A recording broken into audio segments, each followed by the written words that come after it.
Bonjour Fabrice Feuillet. Bonjour. Alors expliquez-moi, on est où là en fait? Quelle est votre profession exactement? Parce que c'est un atelier, j'ai l'impression quand même ici.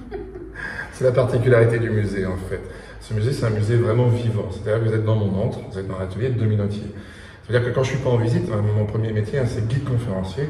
Mais quand je suis pas en visite avec vous, en fait, je suis aussi dominotier. Je perpétue un savoir-faire qui est sur la région depuis très longtemps. Donc la dominoterie, donc on fabrique des dominos en os et en ébène. Est-ce que vous pouvez me montrer un domino un petit peu à la caméra? Bien sûr. Voilà, donc ça c'est un domino qui est pratiquement terminé. Il ne reste plus deux opérations. La première c'est le perçage, que j'ai fait il y a quelques instants. Et puis la seconde, ça sera le mouchetage, que je vais vous montrer juste après. D'accord. Alors comment on devient dominotier? J'ai l'impression que ça n'existait plus, moi, ce métier. Alors en fait, c'est le papa du jeune homme qui travaille avec moi. J'ai un autre collègue qui est aussi dominotier. On est 4 en atelier à l'heure actuelle, donc il y a 2 restaurateurs, créateurs de bijoux aussi pour la demoiselle. Donc on est 3 garçons et une fille. Et il y a parmi ces garçons mon double, c'est-à-dire la personne qui travaille avec moi. Et le plus beau, c'est que c'est son papa qui nous a formés. Waouh. Ouais, ça c'est une très belle histoire. Donc je suis arrivé ici, en fait, moi j'étais pas du tout... je suis de la région, hein, j'ai eu de la famille qui a travaillé dans le métier de la dominoterie, etc. Mais avant de rentrer sur ce site, on m'en avait jamais parlé. C'est quand j'ai dit ce que j'étais en train de faire au musée quand je suis rentré ici en 98, que ma marraine m'a dit, bah écoute, moi j'ai moucheté quand j'étais gamine. Moucheté, c'est le fait de noircir les trous. Donc voilà, ça c'était assez extraordinaire. Et c'est le papa de ce jeune homme, Jean Dunil, qui nous a formés ici à ce métier. Et alors, qu'est-ce qu'il y a sur la table à outils là? Comment on travaille quand on est dominotier? Alors, quand on travaille, quand on est dominotier, il y a 28 étapes par pièce. Donc là, c'est les 2 dernières étapes que je vais vous montrer. Mais sinon, il y a le petit tableau qui se trouve derrière nous et sur lequel il y a toutes les étapes. 28 opérations par pièce pour un jeu qui comporte 28 pièces. Donc voilà un petit peu. Alors, vous avez ici, vous avez des mèches. Vous avez aussi des pièces qui me servent à tester pour régler la hauteur de la tablette, etc. Et puis après, on se met à percer, un peu comme ça. Donc c'est fait à l'ancienne, hein. C'est vraiment fait à l'ancienne, on n'a rien changé, c'est vraiment fait à l'ancienne comme autrefois nos aînés le faisaient, nos anciens le faisaient. Donc là en fait vous n'avez aucun gabarit de profondeur ni d'alignement, vous vous servez simplement de la hauteur de la tablette comme repère. Et après vous commencez toujours gauche-droite, c'est-à-dire qu'on va commencer ici, on va se décaler ici. On va venir ici, on retourne la pièce de l'autre côté, même chose ici, ici. Et le point le plus difficile à faire, ça sera le 5, 3 et As, parce que là, il n'y a plus du tout aucun repère, je vais travailler à main levée. Comme ceci. Voilà. Alors, je fais souvent des 4-3, vous l'avez remarqué, c'est tout simplement parce que c'est le chiffre de tabletier. 7 jours, 7 péchés dans la religion chrétienne, c'est le chiffre parfait. Alors, normalement, quand on fait un jeu complet, hein, on commence toujours du double 6 en allant vers le 1 blanc. Moi, j'ai pas un jeu complet, donc je fais les pièces par plus. Donc voilà un petit peu. Alors, c'est amusant parce qu'il y a une odeur assez particulière dans l'atelier. Est-ce que vous pouvez expliquer d'où ça vient? Alors, c'est l'odeur de l'os, en fait. Ce matin, vous avez mon collègue et mon double qui a rêvé. Rêver, c'est faire le trait au milieu ici. Donc ça s'appelle le railage. On fait ça avec une petite scie. Et c'est l'odeur de l'os que vous avez dans cette salle. Donc c'est vrai que quand on n'est pas habitué, ça peut paraître un peu bizarre, un peu étonnant. Il y a l'odeur de la nacre aussi qui ressemble un peu à la fraise du dentiste sur les dents, donc qui n'est pas très sympa. On va utiliser des cols comme la colle de poisson par exemple, qui n'est pas très sympa non plus. Mais au final, on fabrique des objets extraordinaires et merveilleux avec. Et heureusement, les odeurs ont disparu, c'est ça qui est important. Donc voilà un petit peu. Mais c'est vrai que on continue à perpétuer ce savoir-faire. Et ces os, en fait, alors, à l'époque, hein, si on remonte au début du siècle dernier, c'est Amérique du Nord, Argentine. Solidité plus importante, ils vivent plus longtemps chez eux que chez nous. Ils ont des troupeaux gigantesques qu'on n'aura jamais en France, bien évidemment, qu'on n'aura jamais connu en France. Et puis il y a le fait qu'ils congelaient les os tout de suite après l'abattage, ce qui permettait de ramener les os dans assez bon état ici. Si vous ne congelez pas les os, le sang qui est contenu dans la viande va rentrer dans la porosité de l'os, parce que l'os reste toujours un peu poreux, on peut le voir sur certaines prises. Ça fait qu'après, l'os sera rouge rosé et on ne pourra plus l'utiliser. Donc c'est 3 raisons qui font qu'on allait chercher ces dents. Aujourd'hui, on travaille avec une dame qui se trouve à Talmontier, à la frontière de Croix-des-Fleurs, et qui, encore aujourd'hui, travaille pour les luthiers parisiens, etc. Donc on travaille toujours avec elle. Elle a repris le métier sur terre que moi j'ai connu, qui a disparu aujourd'hui. Et donc, Marie-Pierre de la Ruelle, elle s'appelle, et elle travaille toujours à l'ancienne. Donc avec des machines anciennes, etc. C'est assez sympa. On travaille toujours avec elle. Ok, et donc elle vous envoie des os, c'est ça? Elle nous envoie des os, ça nous envoie les plaques prédécoupées en fait. Les plaques vont être à dimension comme celle-ci. Hein. Donc elles arrivent comme ça. Après nous on va les coller à l'ébène. Ensuite il y a tout le système de mise à l'équerre, le rélage. On met des rivets pour que ce soit plus solide sur les grosses pièces. Les rivets c'est sur ces petites pièces qu'on voit à l'arrière. Et montrer à la caméra aussi. Voilà. Donc les rivets ce sont les deux petites pièces qu'on voit ici à l'arrière. Un peu plus près. Voilà, un peu plus près. Voilà. Le rivet, les deux petites pièces qui sont là et là, on les revoit devant bien évidemment, ici et ici. Et vous avez ce qu'on appelle le pivot central, qui sert à deux fonctions. La première, faire tourner les pièces sur elles-mêmes quand vous mélangez un jeu. Et la seconde, ça sert de protection, parce que je peux très bien jouer, je vais couper ça. Ouais. Je peux très bien jouer sur une table, et je pourrais m'amuser aussi à jouer par terre. Et ce qu'il y a d'étonnant, c'est que si vous avez ça à la maison, cette signature-là, les deux rivets, le pivot central, c'est que votre jeu fut fait sur la région il y a très très longtemps. C'est notre signature, la signature de la région. D'accord. Et donc vos dominos, ceux que vous fabriquez ici, ils ont quoi de particulier par rapport à des dominos, on va dire, classiques qu'on peut acheter dans le commerce? Alors le domino classique que vous achetez dans le commerce, il est tout simplement fait dans une matière qui est bannie ici en rigolant, bien évidemment, mais c'est le plastique. Nous on travaille vraiment avec des matières naturelles, que ce soit l'os, l'ébène, ou encore la nacre, qui est une très jolie matière. Je vais montrer la différence entre les deux à la caméra. Voilà, ici vous avez la nacre, ici. Voilà, et de l'autre côté vous avez l'os. Donc il y a des très beaux jeux qu'on fait en nacre aussi, on fait des porte-clés, on fait des choses comme ça. Donc c'est vraiment très sympa. Et chaque jeu de domino va être unique, j'imagine? Alors oui, chaque jeu de domino est unique, tout simplement parce que dans un jeu vous avez 28 pièces, 168 trous, et il faut savoir que c'est percé à l'œil. Alors selon la fatigue, quand j'ai discuté avec les dames, elles étaient capables d'afficher, c'était un travail qui était fait, c'est deux choses que je vous montre ici, hein, le perçage et le mouchetage que je vais vous montrer après, c'était un travail fait à domicile par les femmes, pour le perçage, par les enfants pour le mouchetage. Moucheté qui vient de la mouche, faux grain de beauté qu'à l'époque des rois on arborait sur le visage. Donc le perçage, 28 pièces, 168 trous, une femme alignée entre 10 et 20 jeux en 1 heure. 3360 trous en 1 heure. Donc elle me disait, quand j'ai discuté avec elle, parce que j'ai eu la chance de rencontrer quelques-unes, qu'on pouvait savoir si leur jeu était fait le lundi matin ou le vendredi soir. Et oui, puisque c'est à l'œil, donc forcément... Voilà, selon la fatigue, le vendredi soir, le 5, 3 et A, c'était excentré à gauche ou à droite. Ma collègue qui est derrière moi vous dirait plutôt que chez moi, c'est le lundi matin que les yeux sont en face des yeux. Alors c'est vrai que ça fait le charme du jeu. Et un exemple, un jour, il y a un couple qui vient au musée, et donc je leur explique les dominos, il fait la visite, etc. Ils prennent un jeu de dominos, ils l'achètent. Et puis ils reviennent quelques semaines plus tard avec un couple d'amis qui fait la même chose, qui achète un jeu de dominos. Et ils reviennent une troisième fois avec un autre couple, et quand j'explique ça, ils rigolent, et il me dit, vous savez ce qu'on a fait la dernière fois en rentrant à la maison? Je dis, je pense que ça va. Je dis, vous avez servi l'apéritif et vous avez sorti les jeux pour voir si vous avez le même. Et je lui dis, et alors? Il me dit, non, l'excentration n'est pas au même endroit.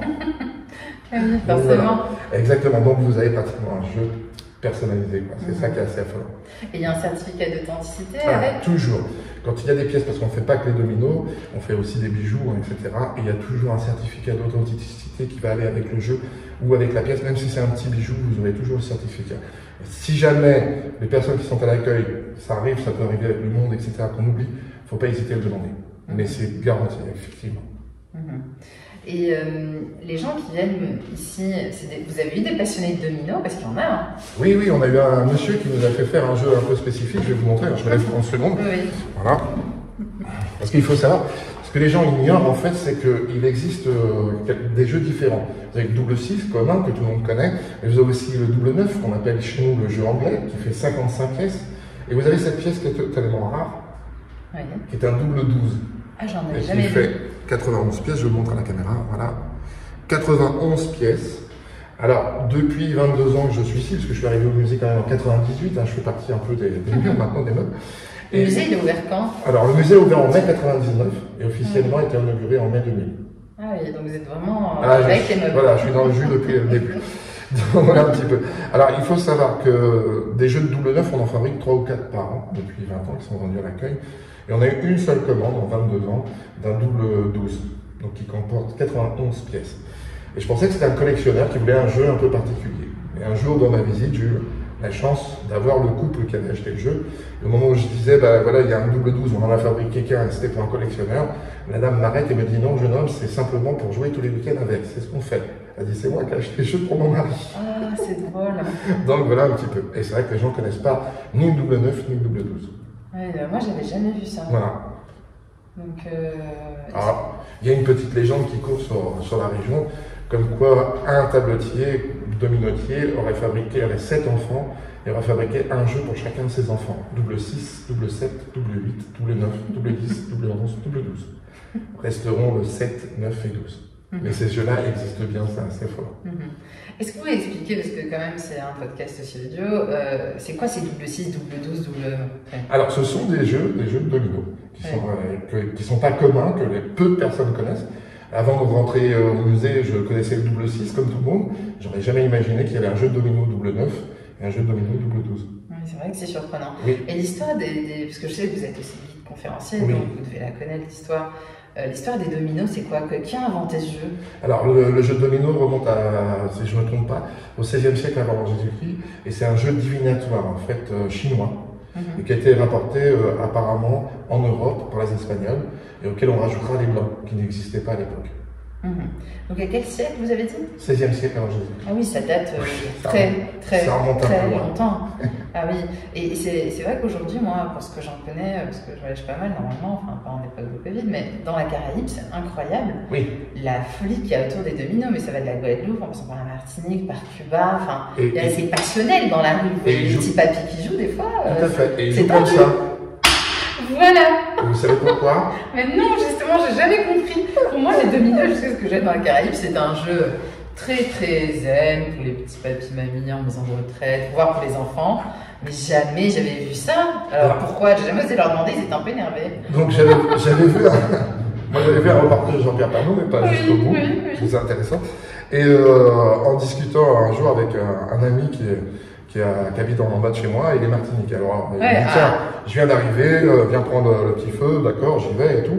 Et puis on discute ensemble et il me dit, qu'est-ce que tu fais dans la vie? Je dis, je fabrique des dominos. Non, c'est une ébène. Il me dit, non, Mais je dis, si, je suis guide conférencier, je fabrique des dominos. Et il me dit, tu peux montrer? Alors je vais chercher. Vous êtes devenu son meilleur ami, peut-être. C'est ça. Je vais chercher une boîte et je dis, non, il me dit, c'est incroyable, etc. Mais il me dit, chez nous, les pièces, elles sont plus grandes. Je dis justement, tiens, j'ai un reportage que j'ai pas vu. L'Équateur, c'était à Martinique, Guadeloupe, Cuba, etc. Quand ils jouent avec les pièces, ils font ça. Tu peux m'expliquer pourquoi? Et il me regarde très sérieusement. Il me dit, c'est pour réveiller le voisin quand ils sont endormis. Et je dis, non, je dis, tu te moques de moi. Et il me dit, non, c'est sérieux. Il me dit, c'est vrai, c'est juste pour ça en fait, c'est juste pour faire du bruit. Il dit, on aime bien faire du bruit, donc on tape les pièces sur la table. C'est vrai. Moi, je m'étais imaginé qu'il jouait comme nous, on jouait à la belote. Vous savez, quand vous jouez à la belote, vous tapez un peu la carte pour faire appel à votre partenaire. Et je pensais que c'était ça. Et non, en fait, c'était juste pour faire du bruit. Non, c'est vraiment amusant parce que c'est vrai que maintenant que vous me le dites, ça me paraît logique parce que souvent ils jouent en extérieur, il fait très chaud, il y a un petit côté un peu, on s'endort quoi. Le petit feu qui traîne à côté. Oui, le petit rhum et compagnie. Donc forcément, forcément ça n'aide pas à rester éveillé. Donc maintenant que vous me dites ça, plus l'âge, parce que c'est souvent des gens d'un certain âge. Donc effectivement, il vaut mieux taper le domino de temps en temps. Et au départ, j'ai pas cru. Au départ, j'ai pas cru. Non, mais ça fait complètement sens. Moi, mais après, j'ai vérifié, c'était vrai. J'ai vu partout, effectivement, partout ils tapent. Ah non, c'est vraiment, c'est très amusant. Et un jeu de domino, alors, comme ça, si on veut en acheter un au musée, combien ça coûte? Est-ce qu'il y a des prix? Alors, il y a différents prix. Le jeu traditionnel qu'on fait ici, il est actuellement, si je ne me trompe pas, à 169 €. Ah oui. Ce qui est pas énorme par rapport au temps de travail que vous passez dessus. Alors combien de temps? Mais qu'on ait une idée quand même, parce qu'on a compris les différentes étapes. Alors le problème c'est que malheureusement, je vais donner approximativement, mais il faut une matinée pour fabriquer un seul des jeux. Parce qu'en fait, moi je ne suis pas tout le temps comme mon collègue, il est à la technique, etc. Moi je suis en visite, etc. Et donc on n'est pas tout le temps sur les jeux. Mais quand on part sur une série de 1500 pièces, qui représente à peu près 35 jeux, il nous faut près de 6 semaines pour arriver à le faire. Sachant qu'on n'est pas en permanence dessus, etc. Je pense que si on pouvait en permanence être dessus, il nous faudrait 2 bonnes semaines pour arriver à faire les 35 jeux. C'est très long. Ouais, c'est très long. Ouais. Et vous en vendez beaucoup quand même, ça? Ça marche bien. Il y a beaucoup de gens qui jouent au domino, ça c'est étonnant. Je pensais pas quand je suis arrivé ici que voilà. Et si ça marche bien, les gens. Je peux vous raconter une autre anecdote. Quand notre aîné, en fait, c'est notre aîné qui nous a formés ici, qui avait récupéré cet atelier, qu'il avait mis un peu plus bas. À l'époque, il faisait partie de la maison des jeunes et de la culture d'ici. Et en fait, un jour, dans un reportage, il y a Jean-Pierre Pernaut qui vient, toujours lui, bien évidemment, et puis il filme un peu domino, etc.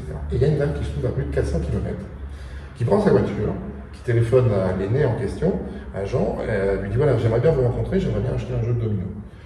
Il dit pas de problème, je vous donne rendez-vous, telle heure, tel jour, etc. Et il vient avec sa voiture. Donc il a dit voilà, je viens chercher un jeu de domino, j'ai quand même fait 400 km, j'aimerais bien aller voir. Alors, il montre le jeu, etc. avec une belle boîte, etc. Il dit ah oui, c'est magnifique et tout. Et elle dit je vous dois combien? Et là il lui dit 499 francs, puisqu'à l'époque on était en francs. Et là la dame elle lui dit ah je ne savais pas que c'était si cher, je suis désolé, je m'en vais. Désolé de vous avoir dérangé. Et lui dit non, partez pas, on laisse tomber pour le jeu, venez avec moi. Faites la visite avec moi, je vais vous expliquer les différentes étapes, etc. Et il commence, il arrive à la moitié de la visite de l'atelier, elle sort le chéquier, elle lui fait le chèque de 499 francs, et elle lui dit, je comprends maintenant pourquoi c'est aussi cher. Oui, tant qu'on n'a pas compris, on ne voit pas le... Et c'est souvent ce que quand viennent les gens ici, c'est souvent ce qu'ils voient, c'est-à-dire le travail qu'il y a autour, etc. Et ils savent que ce qui est dans la boutique a la valeur du travail qui a été fait dessus. Et c'est assez solide, des dominos comme ça, quand même, j'imagine. Alors, je ne dirais pas ce qu'on a fait avec les dominos sur en os et en ébène pour les tester, mais ils ont dû quelquefois traverser l'atelier. Vous les avez tapés plus fort que dans la carrière. On les a tapés un peu plus fort, juste pour tester la solidité. Non, c'est relativement solide. Il faut vraiment être très brutal pour les casser, franchement. Et ce musée, puisque vous êtes guide conférencier, qu'est-ce qu'il a d'exceptionnel? On a déjà, j'ai rencontré le directeur qui m'a expliqué, mais pour vous, par rapport au grand public, qu'est-ce que vous voulez faire passer comme message, au-delà bien sûr de la fabrication dans l'atelier des dominos, de cet art préservé? C'est un musée vivant. Il y a très peu de musées en France qui sont vivants, c'est-à-dire que les machines que les gens vont voir en visite, ce sont les machines sur lesquelles on travaille quand ils ne sont pas avec nous. Alors, quelquefois, ils arrivent, ils nous voient par la fenêtre parce qu'on est en train de faire une des étapes de fabrication. Et c'est vraiment un musée vivant. C'est un musée magique aussi. Il faut savoir que le premier article paru sur un éventuel musée pour rendre hommage à tous ces gens, à mes aînés, à mes anciens, puisque j'en fais partie, je suis de la région, il a paru en 1904. Il va falloir attendre 94 ans avant que la communauté de communes des Savons lance ce projet. Et le plus beau, c'est que quand les gens ont entendu parler de ce projet, ils ont appelé l'association qui se chargeait à l'époque de récupérer la machine. Et toutes les machines que vous avez vues, pour la plupart, ont été données par les gens, les descendants de ces travailleurs, etc. Et donc, c'est un musée magique pour ça. Et vous, quand vous travaillez, que vous êtes à cet atelier de fabrication de dominos, vous vous sentez comment? Est-ce que ça vous plaît? Sincèrement, est-ce que vous êtes concentré? Est-ce que ça vous détend? Qu'est-ce que ça vous apporte? Alors moi, ce qui me détend, c'est surtout les visites. Oui, vous préférez parler avec les gens. Alors, j'aime bien l'atelier aussi, il ne faut pas le cacher, mais c'est vrai que ma préférence va aux visites. C'est vrai que j'aime bien emmener les gens dans mon histoire, etc. Mais en fait, ce que j'aime bien, c'est que quand les gens arrivent, qu'on a fini la visite ensemble et qu'ils me disent « Ah, il est cette heure-là, je n'avais pas vu. » C'est qu'ils ont passé un bon moment parce qu'ils ne sont pas aperçus du temps passé. Et ça, pour moi, c'est gagné. Et vous-même, vous jouez au domino alors? Moi, je suis un très bon joueur de domino. Le double 6 et le double 12, lequel? Alors, le double 6. Bon, on est dans du classique, mais ça va. Voilà, je vais vous expliquer pourquoi je suis un très bon joueur. Il faut savoir que si les pieds, quand c'était à l'époque, on envoyait les jeux, ils étaient formés à main levée. Aujourd'hui, nous, on a des réglages spécifiques. À l'époque, c'était formé à main levée. Donc, on vérifiait en formant les jeux, avant de les envoyer à la maison pour que les femmes les percent, que les 28 pièces du jeu soient à la même épaisseur. Parce que si vous avez affaire à un très bon joueur comme moi, ce que je suis bien évidemment, et que vous laissez différentes épaisseurs dans le même jeu, je suis capable de mémoriser l'épaisseur correspondante au point et de me mettre à bien jouer. Oui, tricher si vous préférez, j'aspecte ça, bien jouer. Mais je suis un très bon joueur de domino. Oui, je vois ça. Bon, merci beaucoup Fabien. De rien, c'était un plaisir et puis continuez comme ça. Et bien, très bientôt.